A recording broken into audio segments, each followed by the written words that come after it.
Justamente cuando comenzábamos, ¿no?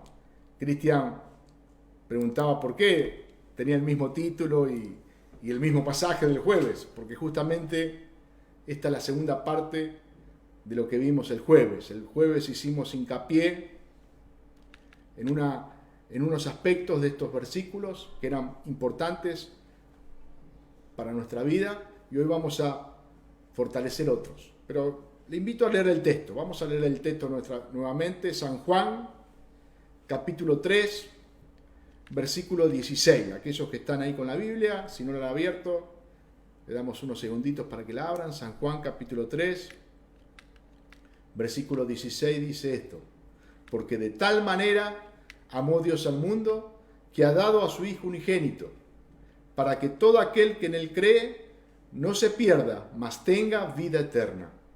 Porque no envió Dios a su Hijo al mundo para condenar al mundo, sino para que el mundo sea salvo por él.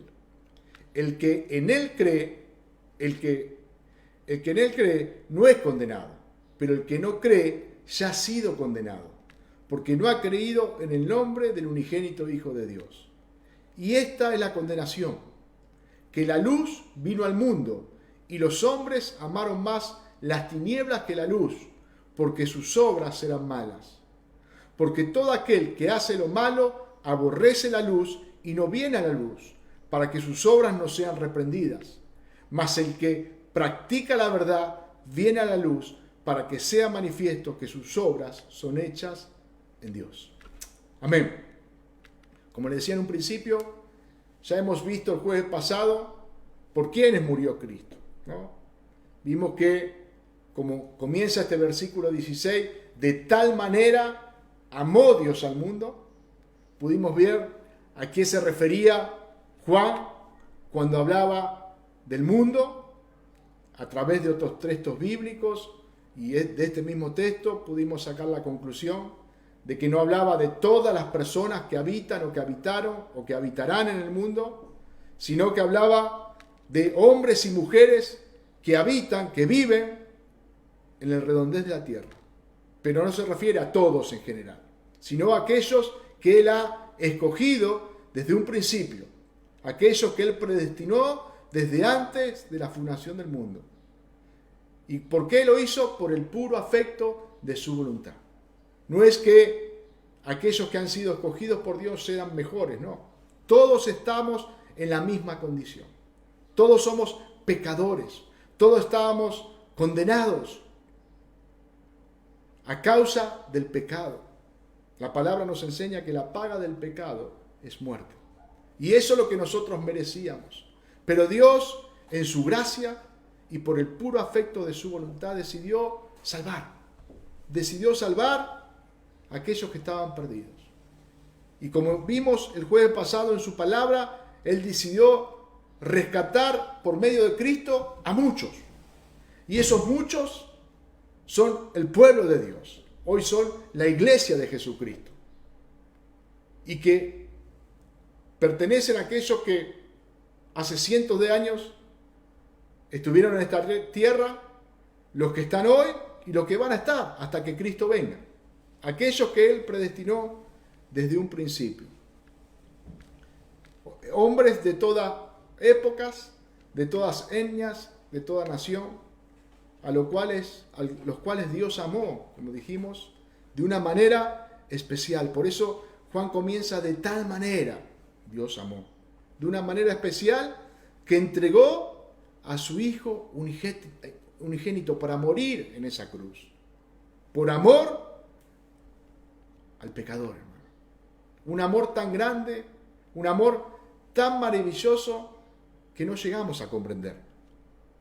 Por eso Pablo, el apóstol Pablo, nos dice en Romanos 5:8: mas Dios muestra su amor para con nosotros, que siendo aún pecadores, Cristo murió por nosotros. Hermanos, Cristo no murió por aquellos que eran mejores. No había ningún mejor.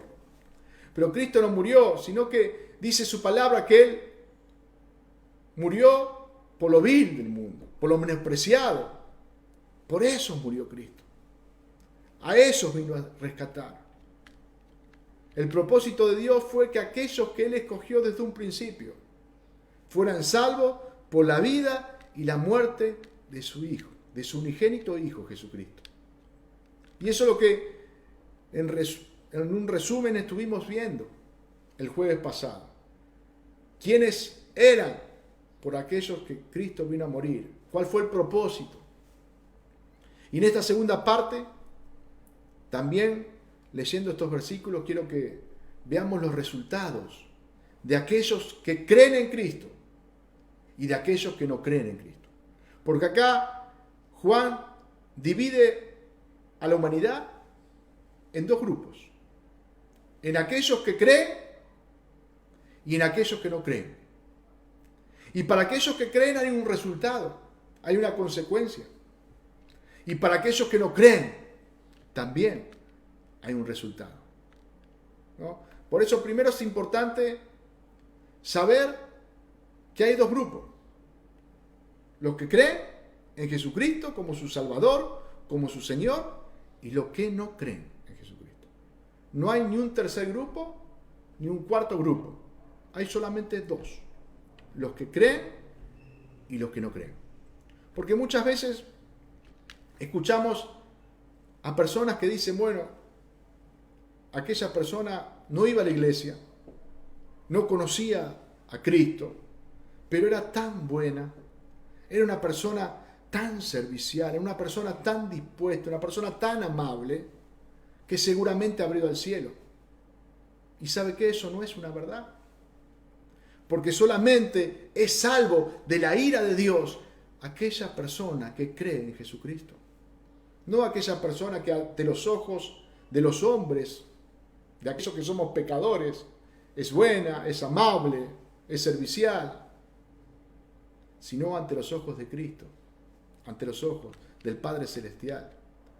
Porque la palabra de Dios, como hemos visto en Romanos, cuando estudiamos Romanos, nos enseña que bueno no hay ni uno solo. Muchas veces capaz que ante nuestros ojos hay personas humanamente buenas, que pareciera que no tienen pecado, que se merecen ir al cielo por sus obras. Pero la Biblia nos enseña que bueno no hay ni uno solo, y que ninguno por las obras va a ir al cielo, sino por creer en Jesucristo como su Salvador y su Señor. Todos somos pecadores, todos. Y todos estábamos bajo la ira de Dios. Sin Cristo, el destino del hombre es la condenación eterna. Solamente en Cristo hay salvación. Jesús dijo, yo soy el camino, la verdad y la vida. Nadie viene al Padre sino por mí. Nadie. Jesús lo dejó claro. Nadie viene al Padre sino por mí. En Él solamente hay salvación y vida eterna. Después está a veces otro grupo que cree que por ir a la iglesia, por tener un cierto conocimiento de lo que Dios quiere y lo que Dios no quiere, y se esfuerza para cumplir esos mandamientos o hacer ciertas obras, pueden ganarse el favor de Dios, o que Dios debe recompensarlos, porque a su vista ellos son mejores que otros hombres, son mejores que otros que no van a la iglesia, o que no hacen ninguna obra buena. Pero estas personas se están engañando a ellos mismos, porque piensan que están cerca de Dios, porque tienen un conocimiento intelectual de Dios, porque saben lo que deben hacer o lo que no deben hacer, pero nunca han creído en Jesucristo como su Salvador y su Señor. Y estas personas, creyendo que están cerca, están más lejos de Dios que los que están afuera de la iglesia. Pensaba en la parábola que Jesús cuenta en Lucas 18:9, una parábola muy conocida, donde habla de un religioso, de un fariseo en ese tiempo, y de un publicano, de un pecador. Una persona que podríamos decir hoy iba a la iglesia, se congrega todos los domingos, cumple con la ceremonia, cumple con los ritos, hace sacrificios. Pero todo rondaba en él. Cero Cristo. Tenía al Mesías enfrente y no lo podía ver. En cambio había otro que no conocía. Había otro que no era un religioso. Pero él reconocía su pecado. Él reconocía que era pecador. Y dice la Biblia que no podía levantar ni los ojos al cielo. Lo único que hacía este hombre, este publicano, es golpearse el pecho, diciendo: sé propicio de mí, pecador. Mientras el religioso exponía todo lo que él hacía, diciendo: yo hago esto, yo hago aquello, y no soy como los otros pecadores. El publicano reconocía su pecado. No miraba para el costado, no miraba para atrás, miraba al piso. Estaba arrepentido, estaba humillado delante de Jesús, reconociendo que nada podía hacer, que lo único que podía aportar era su pecado. Y dice la parábola que ese se fue justificado antes que el otro, porque reconoció su verdadera condición. Hermano, solamente aquel que cree en el Señor Jesucristo como su Salvador, como su Señor, reconociendo que no hay ningún mérito en él, sino que es un pecador, ese es justificado por Cristo. Dios lo declara justo por los méritos de Cristo. Por eso es muy importante entender qué es creer en Jesucristo, ¿no? Hemos visto también, ¿se acuerdan cuando estudiamos Romanos? Romanos capítulo 10 nos habla que si confesares con tu boca que Jesús es el Señor y creyeres en tu corazón que Dios le levantó de los muertos, serás salvo. Y muchas veces, me acuerdo Esteban había predicado sobre ese tema, muchas veces ha sido mal interpretado, ha sido mal enseñado este texto. Y se ha utilizado una oración de fe, y muchos han creído que repitiendo esa oración fabricada, uno ya era salvo. Pero era una oración que salía solamente de los labios, que nunca estuvo en el corazón. Fueron palabras que no salieron de un corazón sincero, genuino. Muchas veces se le ha dicho Señor a Jesús sin conocerle, sin saber quién era. Y me acuerdo que Esteban, cuando enseñaba este libro, decía el peso que tenía la palabra Señor en ese tiempo. Para el judío, el único Señor, el único amo era Dios. Y aquel que le decía Señor a un hombre era una blasfemia. Su vida estaba en juego porque estaba blasfemando. Le estaba diciendo Señor, amo, curios a un hombre. Y para el gentil, el Señor era el César. Esa era la máxima autoridad, ese era su amo. No había otro Señor que no fuera el César. Y pasaba lo mismo. Si aquel gentil se había convertido a Cristo y declaraba, confesaba con su boca que Jesús era el Señor, estaba en juego su vida. Entonces ahí vemos claramente que aquel que confesaba, que de sus labios salía adelante, la confesión es algo que otros escuchan. No es que la confesión yo la hago debajo de mi cama, en mi casa. No. Cuando hablo de confesar, habla de que otros escuchan lo que yo estoy diciendo. Y el gentil que confesaba que Jesucristo era el Señor y el judío, era porque realmente lo era. Porque su vida estaba en juego en esa declaración. Por eso es importante, hermano, estar seguro que cuando yo declaro con mis labios que Jesucristo es el Señor, lo he creído en mi corazón. Porque si no son simples palabras que no tienen un fundamento. Muchas personas han hecho esa oración, muchas personas se han congregado durante tiempo en una iglesia, pero han seguido viviendo perdidamente, fuera de la voluntad de Dios. claramente en esas vidas Jesucristo no es el Señor. Hermano, aquel que tiene a Jesucristo como el Señor, aquel que ha creído en Jesús, como hemos visto el jueves, es porque primero ha nacido de nuevo. Aquel que realmente cree genuinamente en Jesús es porque primeramente ha nacido de nuevo.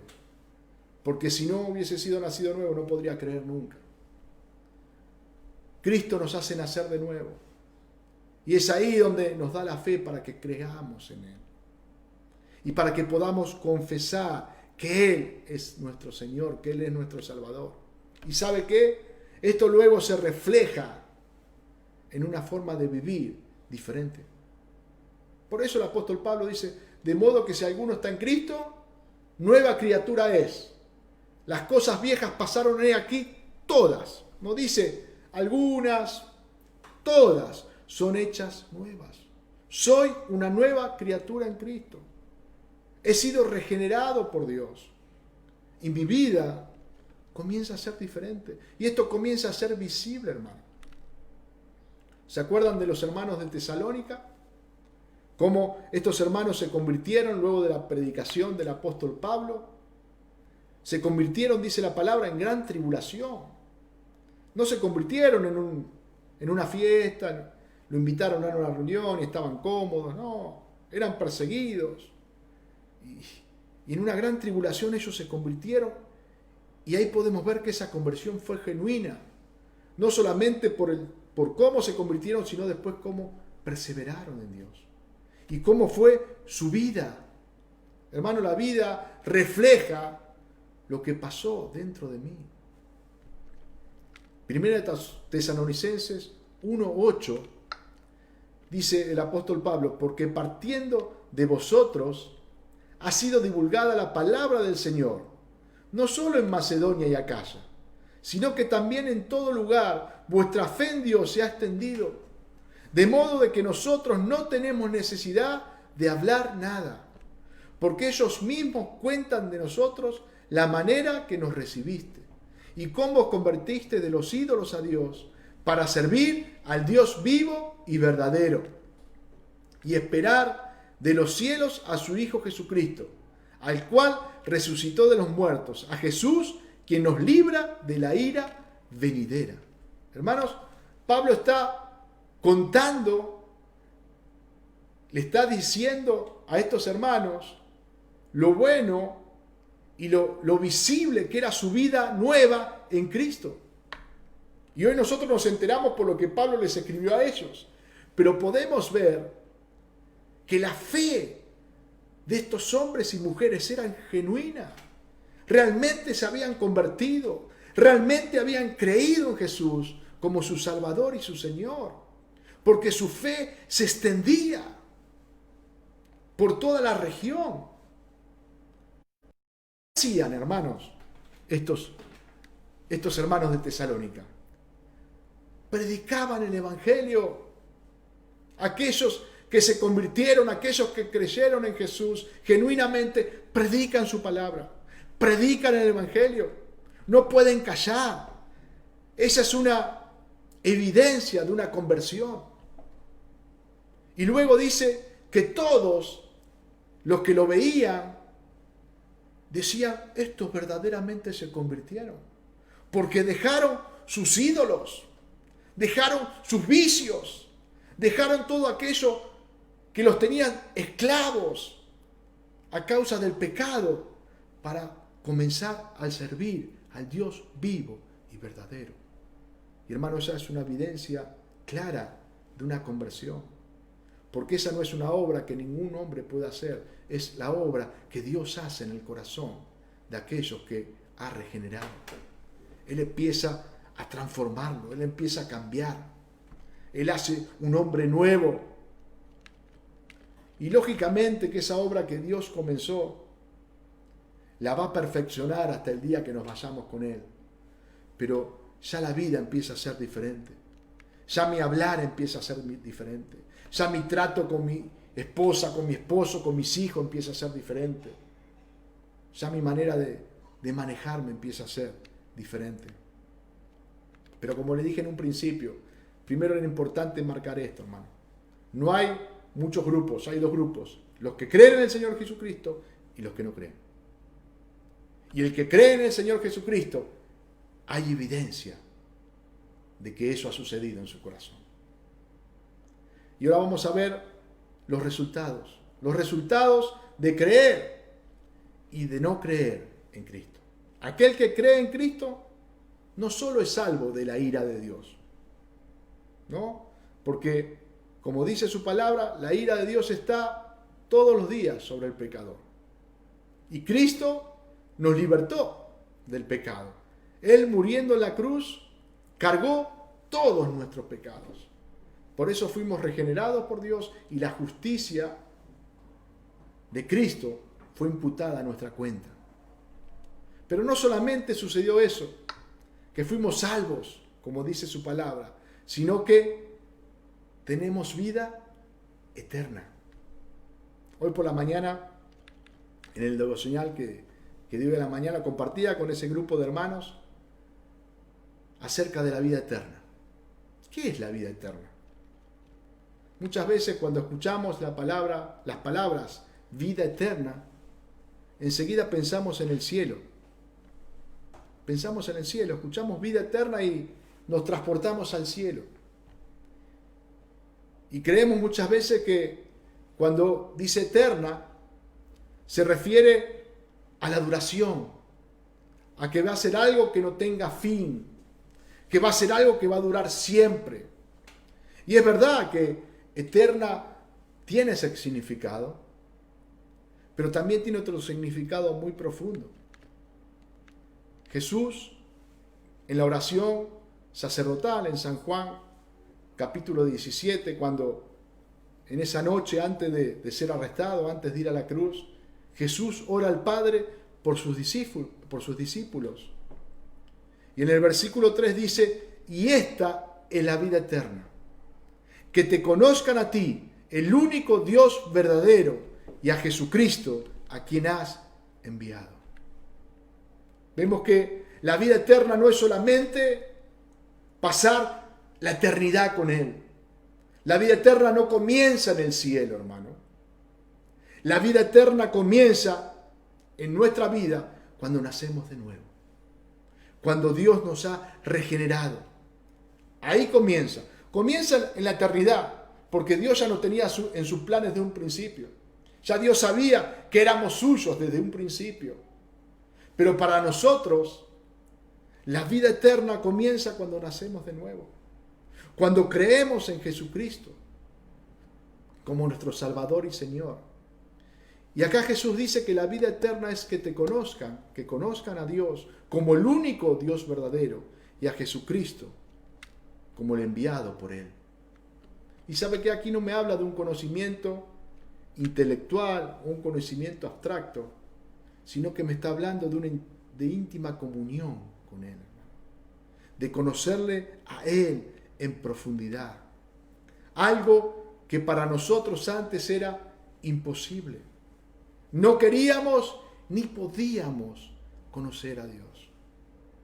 Pero a través de la obra de Jesucristo en la cruz del Calvario, fuimos reconciliados con el Padre. Fuimos reconciliados con Dios. Y hoy podemos tener una relación fluida con Él. Hoy podemos tener una comunión íntima con Él.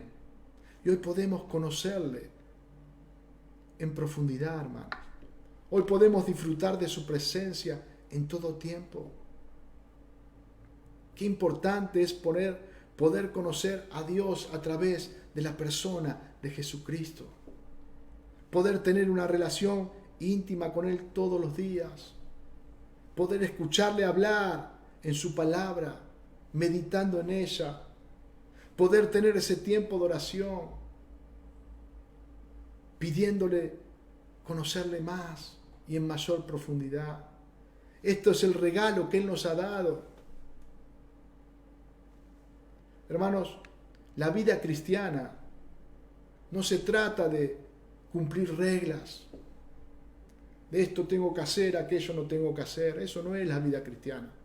Algunos viven la vida cristiana y van a la iglesia para que le digan, mira, tenés que hacer esto, no tenés que hacer aquello.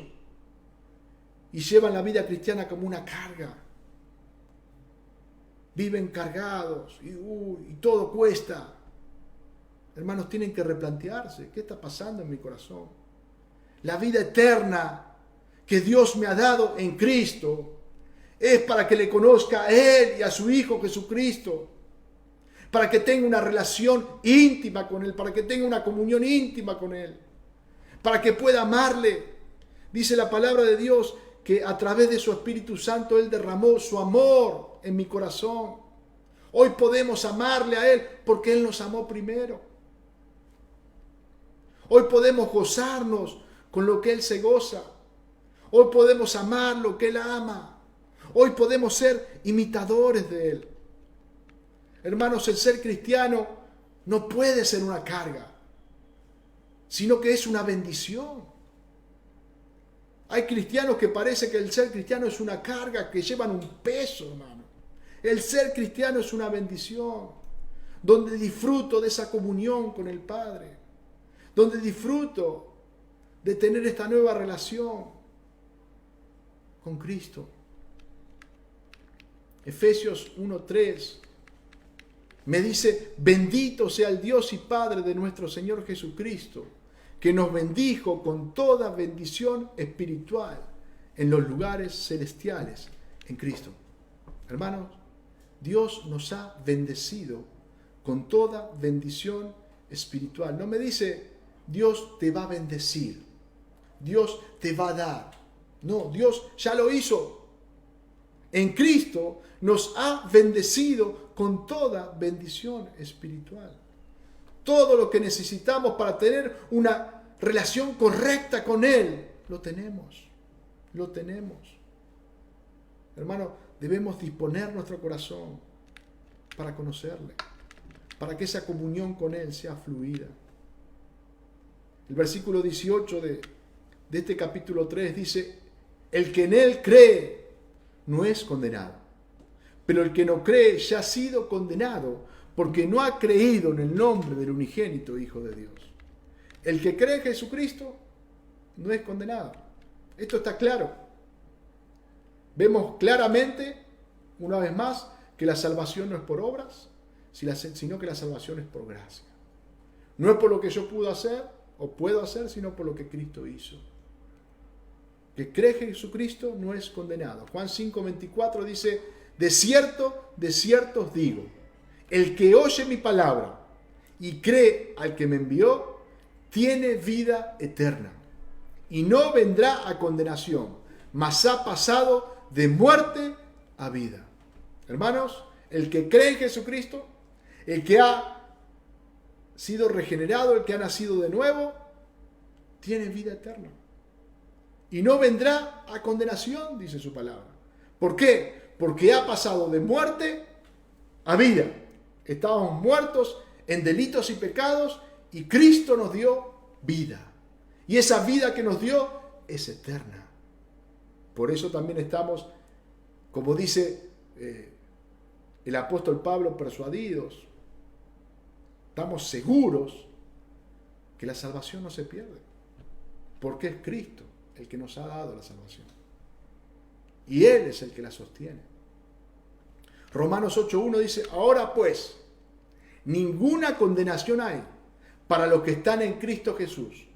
Los que no andan conforme a la carne, sino conforme al Espíritu. ¿Qué pasa con los que están en Cristo Jesús? No hay ninguna condenación. ¿Por qué? Porque Cristo en la cruz se llevó todos nuestros pecados. No hay ninguna condenación. ¿Para quiénes? Para los que no andan en la carne, sino conforme al Espíritu. Hermano, aquellos que han nacido de nuevo andan conforme al Espíritu. Viven para agradar al Señor. En cambio, ahí está la contraparte. Ahí está aquel que no cree. El que no cree en Cristo ya ha sido condenado, dice.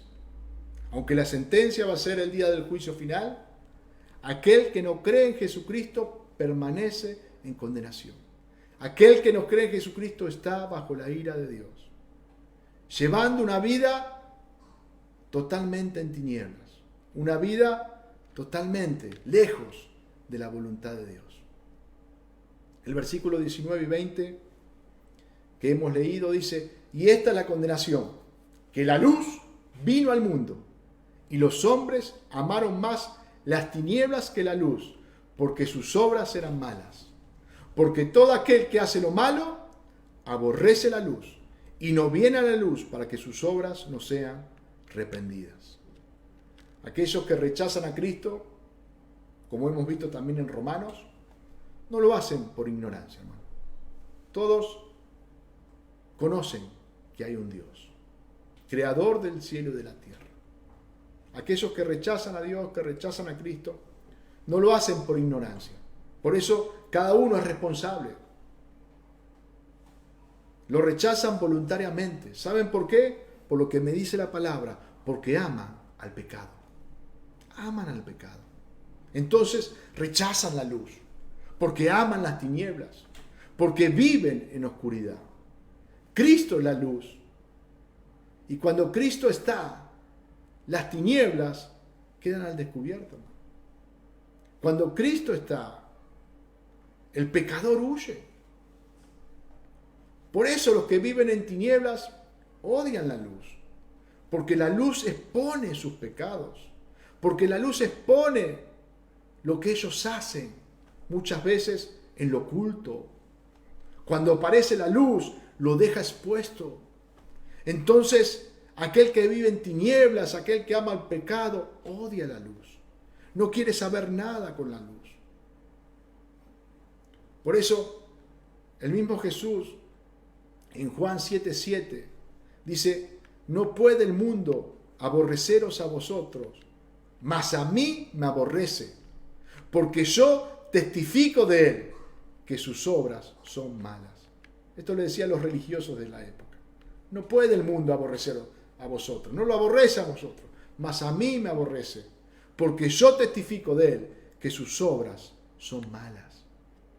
Efesios 5:13 dice: mas todas las cosas, cuando son puestas en evidencia por la luz, son hechas manifiestas, porque la luz es lo que manifiesta todo. Hermano, Cristo es la luz verdadera que alumbra. Cristo es santo. Y cuando Él está, hay un contraste tan grande con el pecado. Hay un contraste tan grande con la tiniebla que todo se manifiesta. Y aquel pecador que vive amando el pecado, huye de la luz verdadera. Aborrece a Cristo y a todo lo que provenga de Él. No quieren saber nada con Dios. No quieren saber nada con los cristianos. No reconocen su pecado, al contrario, se jactan de él. Y como resultado, como vemos acá, como resultado sellan su propia condenación. ¿Saben por qué? Porque rechazan al único que los puede salvar de las tinieblas. Rechazan al único que puede sacarlos del reino de las tinieblas y trasladarlo al reino de la luz. Rechazan al verdadero. ¿Por qué? Porque aman más a las tinieblas que la luz. El versículo 21 dice: mas el que practica la verdad viene a la luz, para que sea manifiesta que sus obras son hechas en Dios. Acá, hermanos, vemos claramente el contraste entre uno y otro. El que practica la mentira, el pecado, el que anda en tinieblas, el que aborrece la luz, ¿qué hace? Huye, se esconde, no quiere saber nada. Mas el que practica la verdad viene a la luz, para que sea manifiesto que sus obras son hechas en Dios. Acá se ve claramente aquel que verdaderamente ha creído en Jesucristo, que ha nacido de nuevo, y aquel que por más que con sus labios diga una cosa, su vida demuestra otra. El que se ha convertido, hermano, el verdadero creyente, ama estar en la presencia del Señor. ama leer su palabra, ama congregarse con sus hermanos, ama todo lo que tiene que ver con la luz, con la verdad, y odia el pecado. Para aquel que no se ha convertido, para aquel que ha nacido de nuevo, es totalmente lo opuesto. Odia la verdad, huye de la luz, ama al pecado, se abraza a él, lo practica todos los días. Hermano, aquel que se ha nacido de nuevo es santo, porque Dios nos ve a través de Jesucristo, pero va en el proceso de la santificación. Dios va obrando en su vida. Y no es que no peca, pecamos porque somos pecadores. Pero ¿sabe cuál es la diferencia? Aborrecemos el pecado. ¿Sabe cuál es la diferencia? No practicamos el pecado. ¿Sabe cuál es la diferencia? No dejamos oculto el pecado. Aquel que aborrece la luz deja oculto el pecado. No quiere que la luz manifieste lo que hay en él. Aquel que aborrece el pecado, que ama la luz, no oculta su pecado, sino que lo confiesa. ¿Para qué? Para que venga sobre su vida el perdón de Dios. Se arrepiente delante de él, porque necesita recibir el perdón de parte de Dios. No practica el pecado, sino que ama la justicia y la verdad, hermano. Primera de Juan, capítulo 3, versículo 6, dice: todo aquel que permanece en él no peca. Todo aquel que peca no le ha visto ni le ha conocido. Hijitos, nadie os engañe. El que hace justicia es justo, como él es justo. El que practica el pecado es del diablo, porque el diablo peca desde el principio. Y para esto apareció el Hijo de Dios, para deshacer las obras del diablo. Todo aquel que es nacido de Dios no practica el pecado, porque la simiente de Dios permanece en él y no puede pecar, porque es nacido de Dios. Fíjense, dice 2 veces que aquel que ha nacido de Dios no practica el pecado. 2 veces lo dice. Y después, en el mismo libro, en el capítulo 5, versículo 18, dice de vuelta: no practica el pecado. Somos pecadores, hermano. Nadie puede decir yo nunca peco. No. Pero también dice al principio del libro: para eso tenemos a nuestro abogado, a Jesucristo el justo, el cual intercede por nosotros, al cual podemos acudir todos los días pidiéndole perdón, hermano. Pero aquel que ha nacido nuevo no practica el pecado, hermano. No es que peca constantemente, no, sino que aborrece el pecado y mortifica su carne. Y fíjese, el versículo 9 dice: no solamente que no practica el pecado, porque la simiente de Dios permanece en él y no puede pecar. Hermano, fíjese, Dios, Cristo, está en nuestra vida. La palabra nos dice que somos templo del Espíritu Santo. La simiente de Dios permanece en nosotros y no podemos pecar, porque tenemos una nueva naturaleza en Cristo. Hemos nacido de nuevo. Hermanos, el que está en la luz verdadera no practica el pecado, sino que practica la verdad. El que está en tinieblas practica el pecado. Y ahí está la gran diferencia. Uno vive buscando continuamente la voluntad de Dios. El otro vive continuamente siendo esclavo del pecado. ¿Y sabe qué? Solamente en Cristo. Solamente creyendo en Cristo verdaderamente como su Señor y Salvador, pueden ser libres de la esclavitud del pecado. Hechos 4:12 nos dice: y en ningún otro hay salvación, porque no hay otro nombre bajo el cielo dado a los hombres en que podamos ser salvos. Solamente en el nombre de Jesús está la salvación del pecador. Déjenme terminar en esta tarde como el jueves pasado. Hermano, aquellos que estamos en la verdad, en la luz verdadera, deseamos conocer cada día más a la persona de Jesucristo. Deseamos cada día más escudriñar su palabra. Deseamos cada día más tener una comunión íntima con Él. Aborrecemos el pecado. Amamos la luz, amamos la verdad. Anhelamos tener esa comunión. De sumisión y obediencia hacia Él. Buscamos que su nombre sea glorificado, que su nombre sea exaltado. Predicamos el Evangelio. Esas son evidencias del nuevo nacimiento. Aquellos que están en tinieblas buscan lo contrario. Viven perdidamente, practicando el pecado.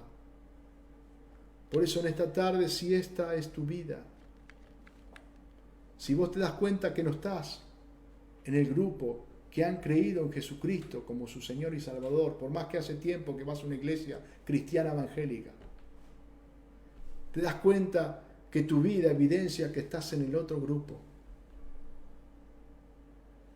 No rechaces el Evangelio en esta tarde.